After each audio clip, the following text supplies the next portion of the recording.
एक शहर में दो दोस्त रहते थे। एक दिन वो दोनों दोस्त समुद्र के किनारे शंख इकट्ठा करने के लिए गए ताकि उन शंखों को बेचकर वो अपने लिए कुछ पूंजी जमा कर पाएँ। दोनों दोस्त शंख इकट्ठा कर ही रहे थे, तभी पहले वाले दोस्त को एक बड़ा शंख दिख गया और ये देखकर दूसरे वाले दोस्त के मन में आया कि अरे यार, इसे तो बड़ा शंख मिल गया, अब ये मुझसे ज़्यादा पैसा कमा लेगा।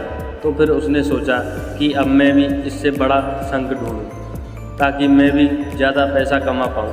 अब वह लग गया बड़े शंख की तलाश में। उसने खूब तलाश की, खूब मेहनत की, लेकिन फिर भी उसे बड़ा शंख हासिल नहीं हुआ। और उस बड़े शंख के चक्कर में उसने जितने भी छोटे छोटे शंख मिले उन सारे शंखों को उठाकर फेंक दिया, क्योंकि उसके दिमाग में वो बड़ा शंख था कि मुझे किसी भी हालत में वो बड़ा शंख चाहिए ताकि मैं थोड़े ज़्यादा पैसा कमा पाऊँ। उस बड़े शंख के तलाश में दोपहर से शाम हो गई, शाम से रात हो गई, ना तो उसे बड़ा शंख मिला और बल्कि जो छोटे छोटे शंख उसे मिले थे उन शंखों को उसने फेंक दिया।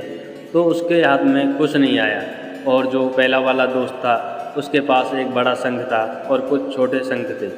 तो रात हो गई और वो दोनों दोस्त घर जाने लगे और घर जाते वक्त पहला वाला दोस्त था उसने अपने शंख बेच दिए। तो उसके पास जो बड़ा शंख था उसको उसके 1000 रुपये मिले और जो छोटे छोटे शंख थे उसको 3000 रुपये मिले। और ये जानकर उस दूसरे वाले दोस्त को बहुत दुख हुआ कि काश वह उन छोटे छोटे शंख को फेंकता नहीं तो अभी मेरे पास इससे ज़्यादा कमाई होती। उसके दोस्तों ने उसे बताया कि जो छोटे छोटे शंख तूने फेंक दिए थे उन्हीं को मैंने अपने पास इकट्ठा कर लिया और उन्हीं की वजह से मुझे 3000 रुपये मिले। और ये जानकर वो दूसरा वाला दोस्त और भी ज़्यादा निराश हो गया। इस कहानी को बताने का मेरा मकसद बिल्कुल साफ है कि हम कुछ बड़ी बड़ी चीज़ें करने के चक्कर में हम कई सारे छोटे छोटे मौके हाथ से गंवा देते हैं।